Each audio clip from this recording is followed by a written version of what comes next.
Assalamualaikum warahmatullahi wabarakatuh. Salam sejahtera. Terima kasih kerana terus setia bersama-sama dengan kami di TV OK. Dan ini anda sedang menyaksikan rancangan Versus, siaran saya langsung dari studio HDR TM Kota Kinabalu bersama-sama dengan saya Sad dan juga kawan saya Azian Wahab. Itulah siapa dia macam biasa. Saksikan dulu klip pengenalan tetamu kita yang pertama untuk minggu ini. Hai, saya seorang penyanyi. Lagu-lagu saya lebih kepada genre R&B, tapi saya juga boleh menyanyikan genre lagu yang lain. Dan setakat ini saya telah mengeluarkan 2 buah lagu, antaranya Upusnu dan juga Aku Masih Cinta. Saya mula menyanyi sejak daripada kecil lagi dan menyertai pelbagai pertandingan nyanyian. Ketika saya sudah meningkat remaja, saya juga telah menyertai Sugandoi Keamatan pada tahun 2019 dan berjaya sebagai Naib Jahan. Seterusnya saya terpilih juga untuk mewakili Malaysia dalam pertandingan World Championship of Performing Arts di Amerika Syarikat dan saya telah berjaya membawa balik 4 pingat emas. Dan yang terkini saya berjaya juga menjadi juara dalam pertandingan Star Voices Asia musim ke-7 yang dianjurkan secara dalam talian. Kejayaan saya ini adalah berkat sokongan keluarga dan juga peminat saya.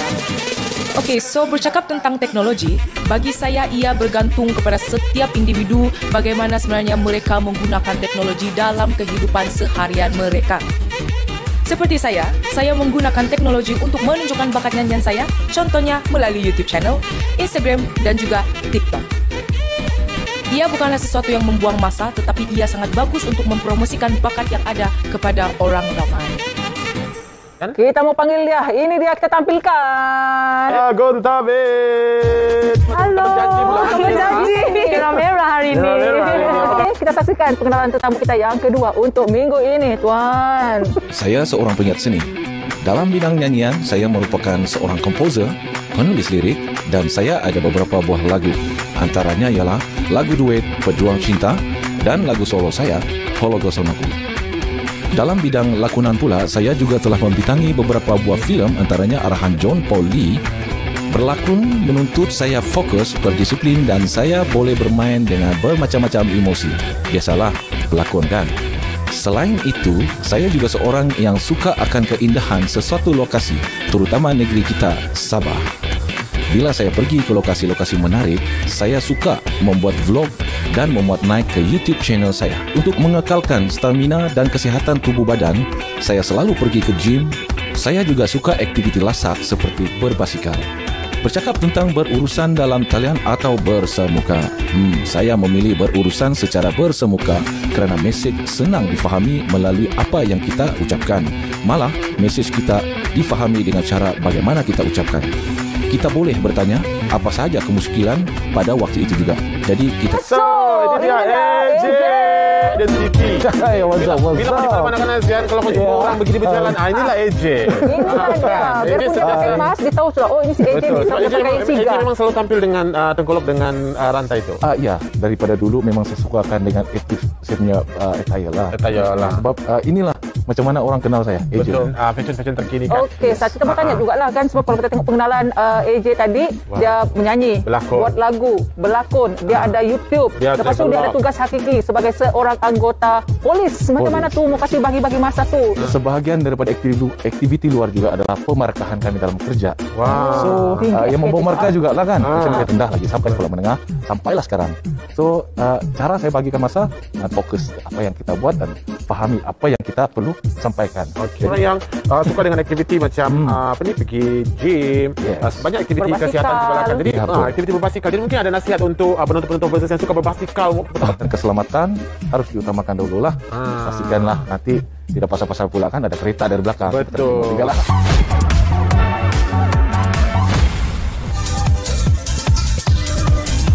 Teknologi penyebab kita malas, ya atau tidak? Tidak. Penyebab kita malas, ya atau tidak? Ya. Teknologi penyebab kita malas, ya atau tidak? Ya. Penyebab kita malas, ya atau tidak? Iya. Jadi penyebab kita malas, ya atau tidak? Iya. Ya. Jadi penyebab kita malas, ya atau tidak? Iya.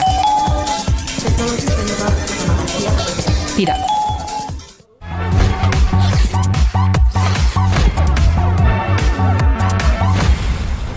Okey, itu antara pandangan umum yang mana kalau kita tengok 6 berbalas 2. Tamu jemputan kita pada hari ini untuk Elia. Rasa-rasa teknologi itu membuat kita malas atau macam mana? Saya menjawab iya. Iya, betul ya, membuat kita malas. Saya memilih untuk tidak. Untuk tidak. Yang pasti pada mengatakan iya. Teknologi itu membuatkan kita jadi malas. Macam even kita order makanan pun daripada internet ataupun daripada online juga. Betul. Sebab kan mungkin kita terlalu orang bilang bergantung kepada teknologi. Kita punya physical tu akan just terlihat di sana. Tidur kadang-kadang masa pun tidak tentu. Kadang-kadang bilang, oh jam 8 pagi, jam 10 pagi pun boleh bangun sebab ada teknologi. Betul. So physical kita tu dia tidak terlatih sangat.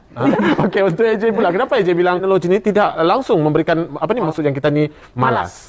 Teknologi ini tidak bagi orang itu malas.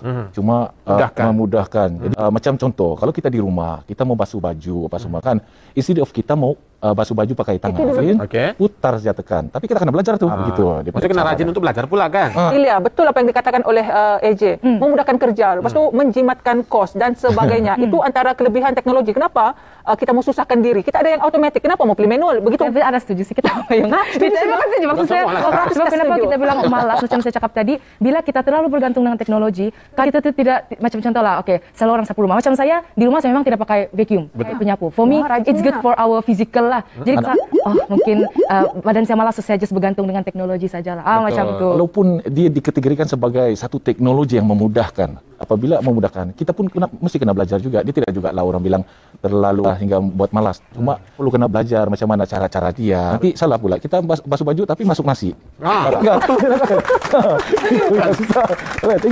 Jadi kan dia sangat luas, bukan saja internet, macam perisian yang dicipta. Inilah saya macam mau bertanya juga lah, kalau kita tengok sekarang ini boleh jadi penyanyi sekarang ni. Kalau dulu susah sangat untuk jadi seorang penyanyi tu, kita kena masuk studio, tapi sekarang dengan teknologi yang ada, semua orang jadi penyanyi. Teknologi ini dia sudah orang bilang ini sekarang sudah zaman teknologi, lagi-lagi pada zaman sekarang ni. Macam platform TikTok, YouTube adalah sangat orang bilang famous. Orang tidak perlu tunggu ke stesen TV lagi. Orang just pakai ada internet, orang ada just beberapa peralatan handphone, telefon pintar, and then sudah boleh jadi penyanyi. Di sana bukan sahaja mereka dapat menunjukkan bakat mereka tapi di seluruh dunia. Sebab internet bukan kita saja pakai, malah seluruh dunia. Itu yang mungkin AJ dilahirkan memang seorang penyanyi bersuara sedap, tapi macam kami ni lah, macam saya sendiri menyanyi memang agak sumbang, tapi boleh mampu menghasilkan sebuah single dengan perisian yang telah pun disediakan. Macam mana tu AJ? Okey, terima kasih. Ini soalan yang saya tunggu-tunggu baik ni. Tadi praktis dia dah.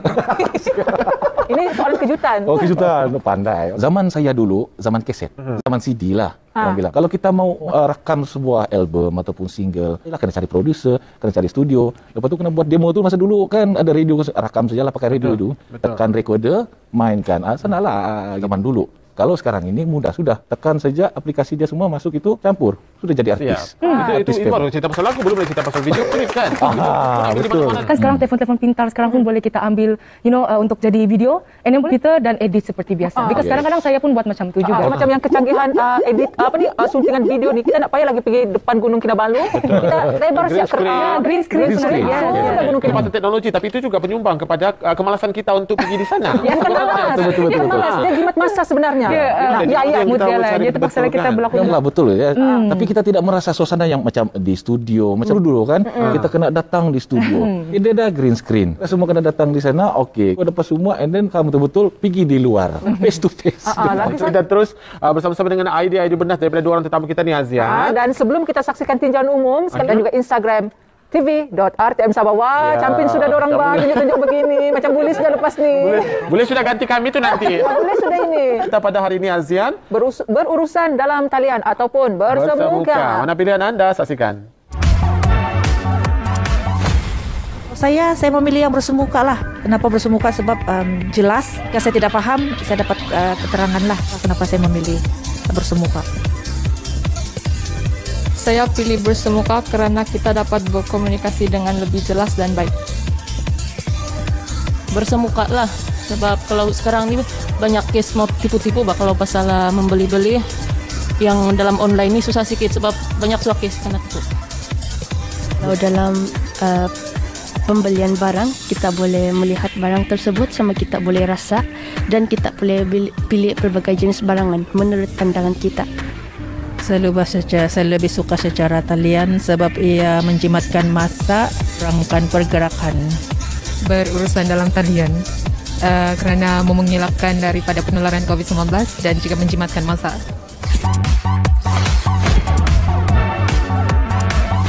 Itu antara dapatan yang telah pun kita lakukan, menyatakan setuju sebab selalu sudah kena tipu, dia bilang tadi tu kan. Macam banyak kali sudah kena tipu. Yang memilih talian. Kalau kita pilih bersemuka lah, face to face. Bahaya batu kalau face to face. Daripada mata turun ke hati. Susah. Kerja di kaunter tu ada sudah berpunya. Kita banyak kerja, contoh buat kerja rumah, kadang-kadang ada kerja-kerja yang kita tidak dapat elak. So melalui talian ini contoh lah kalau mungkin kita mau beli barang waktu itu busy. So kita just pergi ke talian atau apps, kita just order barang kita, klik macam tu. Ataupun kalau contoh mungkin waktu tu busy lah sampai terlupa, makan tengah hari sudah tapi tidak sempat masak. Ada GrabFood, ada Foodpanda, so kita just order daripada sana. Ilyas sudah dibentangkan kenapa dia memilih talian. Kalau AJ sendiri kenapa lebih memilih untuk bersemuka? Saya lebih suka bersemuka lah. Pasal apa? Pertama, kalau contoh dia pergi kaunter kerajaan, kita hilang IC. Kadang-kadang dokumen yang kepilkan di dalam talian tu kadang-kadang lagi tidak sampai. Yang bersemuka ini kita boleh buat serahan saja di kaunter begitu. Tapi kau senang waktu dalam talian. Contohlah macam lambat sampai seperti yang dikatakan kepada kakak manis ni. Kan kerajaan sudah berusaha untuk upgrade internet talian dari 3G ke 4G. Kalau macam sebenarnya boleh direct ke official punya tu lah, macam official urusan yang kita ingin buat itu. Betul. AJ cakap dia lebih suka bersemuka. Tapi kan buang masa. Sebab ada sudah online. Kenapa dia mau pergi jumpa depan-depan? Petugas di depan tu cantik. Atau macam kudau dia lurus begitu. Begitu. Saya suka lagi berhadapan. Pasal apa kan? Kadang-kadang kan yang tidak ada dalam aplikasi, ada yang ada dalam aplikasi.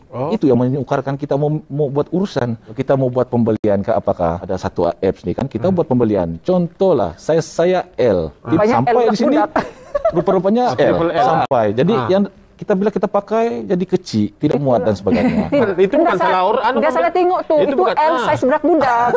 Kan yang ada depan mata. Jadi kita boleh pilih-pilih. Ibaratnya begitulah.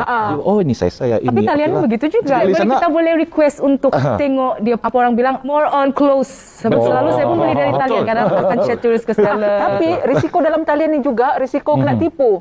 Itulah macam kita kongsi tadi 60% ataupun melibatkan 4 juta ringgit pembelian secara dalam talian. Ilyas ni lah pernah tidak tertipu? Sebelum ni belum pernah lah. Belum pernah lagi. Because saya akan pergi ke apps yang betul-betul memang dipercayai and diiktiraf lah. So macam mau saya contoh, I can chat to seller macam okay boleh tengok close up baju tu atau barang tu. Untuk mengelak kita ditipu oleh orang-orang yang tidak bertanggungjawab ini, apabila kita pergi sesuatu tempat ya di mall ataupun di kedai ataupun di mana-mana kaunter pejabat kerajaan lah, kita boleh bilang mengikut SOP yang sedia ada lah, ditetapkan oleh KKM. Contoh dia ada gelas dia di situ. Jadi kita pun secure lah kan antara dia dan kita di situ. Dulu pun mau scan My Sejahtera. My Sejahtera, tembak suhu begitu, pakai hand sanitizer. Dulu main jumpa begitu je terus duduk di meja. Tapi sekarang ada prosedur baru. Jadi itu antara orang bilang yang boleh mengekang kita daripada dijangkut. Mungkin ada komen daripada AJ untuk yang PDPR ni. Kita bercakap pasal PDPR, saya bukan siguk lah. Atau ada anak-anak mana tahu pada soal siasat dalam online. Konon. Lagi bagus macam urusan kerajaan, contohnya hilang kad pengenalan kan. Kalau PDPR dia biasa kadang ada yang menipu. Betul. Ada yang tidur. Kita tidak tahu online. Ada yang pakai video kasih taruh di depan mereka. Contoh. Pernah buatnya sendiri. Jadi kalau yang bersemuka ini kau boleh nampak reaction dia. Boleh nampak dia punya macam adakah dia dalam keadaan mabuk, contoh lah dalam dia tidak menipu di depan kita lah.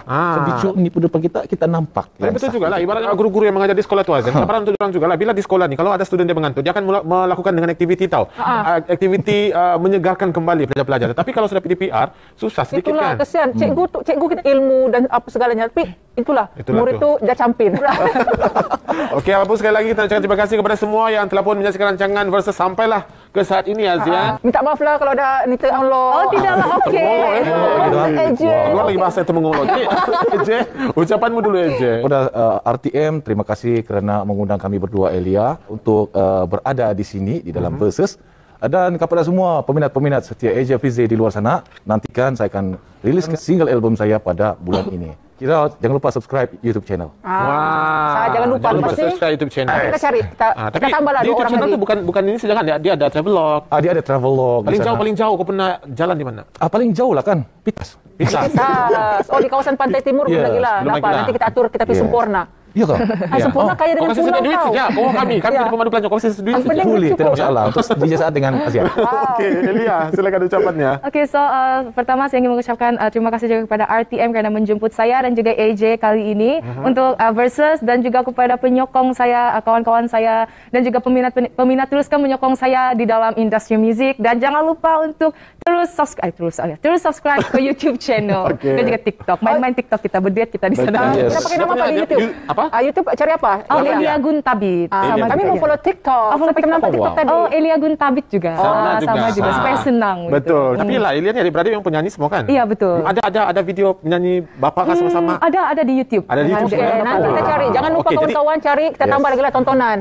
Okey, sekali lagi terima kasih kepada kedua orang tetamu kita pada hari ini. Siapa tetamu kita pada minggu depan dan apa agaknya perkongsian ataupun topik yang akan kita kupas bersama-sama. Saksikan rancangan-rancangan versus sebelum-sebelum ini menerusi aplikasi RTM Klik ataupun portal di bawah ini saja. rtmklik.rtm.my. Nama saya Saad. Saya Azian Wahab. Kita jumpa lagi. Assalamualaikum. Dan jumpa lagi. Bye-bye.